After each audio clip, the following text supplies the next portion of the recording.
Pourquoi je n'achèterai jamais de maison, en tout cas pas comme 99% des gens. Alors attention, je ne vais pas non plus vivre dans ce type de chalet à la montagne perdu alors qu'il n'y a même pas d'eau courante. Évidemment, on se l'entende, mais je vous parle en connaissance de cause parce que, à titre personnel, j'ai déjà vécu une vingtaine d'années en maison. Donc quand j'étais jeune, ma mère et mon père avaient une maison avec un petit terrain de 850 mètres carrés. J'ai eu cette expérience jusqu'à environ 12 ans, puis après le décès de mon père, quand j'avais 10 ans, ma mère s'est retrouvée quelqu'un, elle avait vendu cette maison quand j'avais 12 ans, elle a construit une nouvelle maison avec quelqu'un avec une vue magnifique sur le lac Léman. Le cadre était idéal et sur le papier ça a vendu rêve. Ils ont construit cette maison, ils sont de nouveau séparés, il y a toujours des problématiques économiques et ainsi de suite qui se trouvent autour. Et donc je vais vous partager justement dans cette vidéo pourquoi est-ce que moi j'achèterais pas de maison, et surtout pas comme si je devais le faire, pas comme 99% des gens qui font justement cette erreur entre guillemets. Premièrement, première grande bulle que j'ouvre, la notion d'entretien. Aujourd'hui, imaginez-vous, vous êtes dans votre appartement, vous n'êtes pas un crado quand même, un crado ou une crado, peut-être pas de féminin pour crado. Vous avez envie quand même de nettoyer un peu votre cuisine, votre salle de bain, que ça reste propre chez vous, le sol et ainsi de suite. Ça, c'est pareil, juste évident. Imaginez-vous, vous êtes dans une maison, peut-être que les surfaces sont beaucoup plus grandes. Laver le sol, au lieu que ça vous prenne, je sais pas, une 10-15 minutes, peut-être ça va vous prendre une demi-heure, parce que vous passez d'un logement de 70 mètres carrés dans un appartement à une maison de 150. Ça prend plus de temps. Et là, je parle que du ménage, je parle pas de l'entretien. Peut-être refaire la peinture sur les murs, refaire les joints de la salle de bain qui ont commencé à moisir malgré les années. Que vous soyez locataire ou propriétaire, vous avez envie que votre logement soit sain. Quand vous achetez votre maison, vous avez envie que votre logement soit sain, soit bien. Quand vous recevez des gens, que ce soit beau et accueillant. Et donc, vous allez mettre encore plus d'énergie, justement, à ce que votre intérieur soit clean. Peut-être que ça va vous prendre du temps. Beaucoup de temps, on va en parler juste après. La maison offre un extérieur. Qui dit extérieur dit plus de surface que l'appartement à entretenir. Que ce soit dans le terme de ménage, et peut-être les vitres, il y a peut-être plus de vitres sur une maison que sur un appartement. Et il y a aussi et surtout des murs. On voit le bâtiment qui est derrière moi. C'est un chalet de montagne, on est d'accord, ce n'est pas une maison, mais c'est le même principe. On a des murs, on a des volets, on a une façade de bois ou de béton. Au-dessus, vous avez un toit avec des tuiles. Ça, dans l'appartement, il n'y a pas d'entretien là-dessus. Vous allez me dire, oui, il y a quand même le ravalement de façade, on peut refaire un peu de toiture. Mais tout ça, c'est divisé entre les différentes parties prenantes de la copropriété. Donc, vous soyez locataire ou propriétaire dans la copro, ça va être divisé entre toutes les personnes qui résident dans ce bâtiment. Alors que la maison, vous êtes le seul et unique responsable, de l'entretien, donc de ce que ça considère dans la recherche des artisans, de suivre le chantier, de le faire peut-être vous-même. Ça vous prend un temps, une énergie, une charge mentale importante. Par contre, la responsabilité financière, elle incombe uniquement sur vous. C'est pas par contre, c'est avec. Elle incombe uniquement sur vous. C'est vous qui devez tout financer. Donc vous devez peut-être, pour un toit de votre maison qui sera peut-être à refaire que dans 20 ans, déjà aujourd'hui provisionner la somme, mettre 100, 200, 300 euros de côté tous les mois pour obtenir 20, 30 000 euros dans un certain temps. Et trop peu de gens le pensent. Souvent, quand il y a un petit grain de sable dans le caillou d'un couple, une problématique financière qui s'ajoute à ça, forcément, va causer du tort sur le long terme. Donc là, je parle que du coût de l'entretien. Je parle on ne parle pas encore, tu vas voir après, du prix d'achat et ainsi de suite. Juste avant de venir sur le prix d'achat notamment, moi à titre perso, j'ai beaucoup réfléchi sur le logement, sur ce que ça coûte, les investissements immobiliers, on voit plein de choses sur Internet. J'ai aujourd'hui mis en place une stratégie qui me permet moi à titre personnel de vivre gratuitement chez moi, voire même en 2025, mon appartement m'a rapporté de l'argent. Je vous laisse un lien dans la vidéo s'il y a des gens qui sont intéressés, sensibles à ça. Donc, comme je vous l'ai dit, ne pas acheter, comme 99% des gens, une maison qui est peut-être trop chère. Passons du coup au prix d'achat. Le prix d'achat, 4 murs comme ça, un toit comme ça fait 5. 4 murs et un toit. 4 murs et un toit, c'est quoi? Que ce soit à Dunkerque ou à Cannes ou à Paris, c'est la même chose. Ça vous protège des intempéries, ça vous garde au chaud l'hiver. Mais c'est la même chose. Pourquoi est-ce qu'il y aurait une si grande différence de valeur entre différentes zones géographiques, entre différents types de biens? Un studio dans certaines villes, quand il y a des étudiants, il va être beaucoup plus cher au mètre carré. Dans d'autres villes, ça va être la maison qui a un jardin qui va être beaucoup plus cher au mètre carré. Et suivant où vous résidez, acheter une maison, ce n'est pas un bon choix économique parce que sur le même bassin de vie, vous allez devoir dépenser 30, 50, voire peut-être 100% plus, en tout cas d'économie d'argent à votre budget logement pour résider chez vous. Alors que vous pouviez résider au même endroit, avoir le même travail pour beaucoup moins cher. Ça, c'est quelque chose qui me tracasse beaucoup et c'est pour ça justement que moi, j'ai justement été à la construction de cette stratégie aujourd'hui qui me permet de réfléchir à acheter moins cher, c'est une chose, mais après réduire au maximum le coût du fonctionnement, ce dont on va parler juste après, mis en place des stratégies pour que de l'extérieur, je reçoive de l'argent grâce à mes investissements immobiliers, m'aide à financer ma résidence principale, mon logement, pour être à moindre coût et donc avoir une sérénité dans l'avenir. Qui dit maison, donc dit prix d'achat plus important dans beaucoup de surfaces géographiques. J'ai beaucoup de soleil, je suis désolé. J'aurais pu mettre une casquette. Associé à beaucoup d'emmerdes.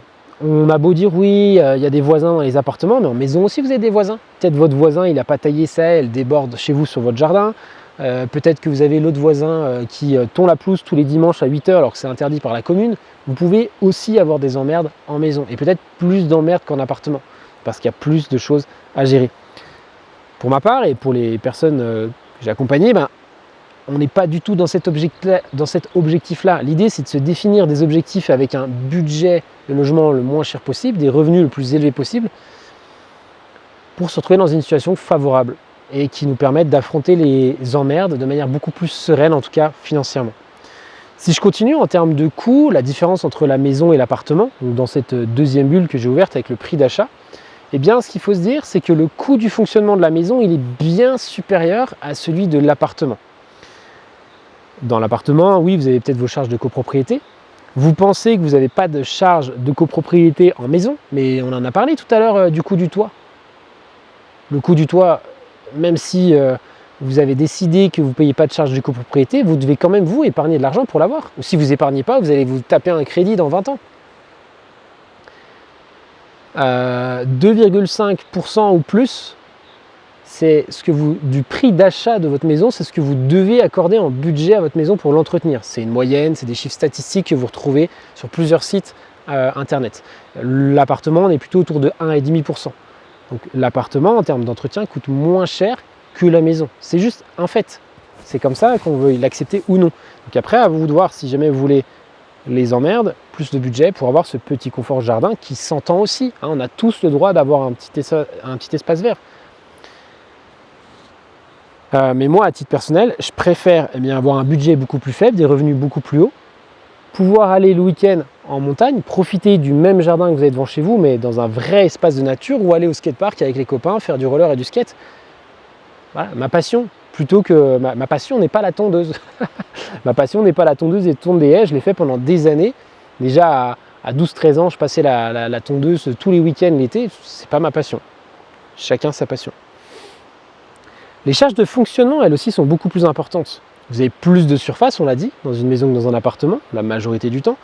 Donc vous avez plus de charges. Vous avez plus de charges d'électricité, de chauffage, parce que forcément, vous avez plus de lumière dans chaque pièce. C'est beaucoup plus dur à chauffer un espace qui est beaucoup plus grand. Voilà, c'est des choses qu'il faut penser. Comme vous avez plus de surface, qu'elle soit habitable, comme le bâtiment, mais beaucoup plus de surface, comme autour de moi, de jardin, vous avez plus de taxes foncières. En fait, c'est toutes des petites choses qui s'additionnent, qui font monter un énorme château, et peut-être qu'un jour, ce château de cartes va s'écrouler, parce que vous allez vous rendre compte qu'en fait, vous vivez au-dessus de vos moyens. Comme quelqu'un qui veut absolument vivre dans un château, alors qu'en fait, ses revenus sont beaucoup trop faibles pour gérer ses emmerdes, justement, au niveau des finances. La solution pour pallier à ces difficultés, elle est envisageable de différentes manières. Peut-être que vous pouvez, comme j'ai dit tout à l'heure, pas comme 99% des gens. Peut-être que en achetant une maison, vous pouvez optimiser votre budget par l'intermédiaire des stratégies que moi je propose. Par contre, il faut qu'elles soient adaptées à vous et à vos objectifs. Donc il faut vraiment réfléchir en amont, qu'est-ce que vous voulez? Pourquoi vous voulez cette maison? Pourquoi vous êtes prêt à faire les sacrifices de cette maison? Et une fois que vous le savez, là seulement, vous pouvez m'appeler et me dire « Ok Valentin, on a ce type de projet, on a compris que le budget logement il était trop important et on aimerait le réduire de manière très importante aussi, donc le réduire à zéro quasiment. On a de l'apport, on a du cash, on a de quoi financer le bien, mais on aimerait un coup de pouce extérieur. Qu'est-ce qu'on pourrait utiliser pour optimiser ce bien, réduire nos dépenses et donc continuer de partir en week-end, continuer de se faire plaisir, de pouvoir offrir des choses à nos enfants aussi, ainsi de suite. Et donc après, vous avez la surface que vous voulez dans ce logement-là. La solution pour moi, la seule solution qui est valable pour moi, ce que je dis, c'est le logement hybride. Bref, je vous invite à aller regarder le reste de mes vidéos, réserver un appel si ça vous intéresse pour en parler plus. Le plus important pour moi, je viens un petit peu de le teaser, de l'évoquer, c'est d'être dans une forme de cohérence. Ok ? Qu'est-ce que c'est la cohérence ? Par rapport, et là je suis un petit peu perturbé, il y a des gens qui courent en bas, voilà, il y a des gens qui font du sport et qui prennent le plein air. Très bien, je devrais aller leur demander, leur poser la question en interview, mais vous vivez dans une maison ou dans un appartement ? La cohérence par rapport à vos objectifs, pas les miens, pas ceux d'un autre voisin, copain, influenceur, ce que vous voulez. Moi, je propose une solution, mais elle n'est peut-être pas adaptée pour vous. Peut-être que vous, ce que vous voulez, c'est recevoir des amis chez vous, donc il vous faut un énorme espace comme une maison. Peut-être que si vous prenez du recul, vous dites en fait que vos amis, vous allez les inviter que 3 fois par an. Et donc, est-ce qu'il vaut mieux mettre un budget, je dis n'importe quoi, de 1 000 € par mois dans votre maison pour inviter vos amis 3 fois par an ?